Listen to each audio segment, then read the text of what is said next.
بعض دفعہ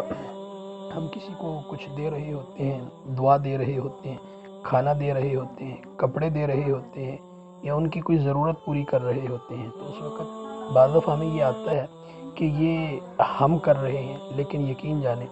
نیکی کی توفیق صرف اللہ کریم عطا کرتے ہیں۔ اگر اللہ کریم کسی کو نیکی کی توفیق عطا نہ کرے تو کوئی نیکی نہیں کر سکتا، اور کسی کو اللہ کریم گناہوں سے بچا نہ لے تو وہ بچ نہیں سکتا۔ اسی طرح قرآن مجید میں بھی اور احادیث مبارکہ کے اندر یہ بات واضح ہے کہ اللہ کے چاہنے سے انسان نیکی کرتا ہے، اور اللہ کی چاہت سے انسان گناہوں سے بچتا ہے۔ باقی اللہ نے ہمیں اختیار بھی دیا ہے کہ ہم اپنی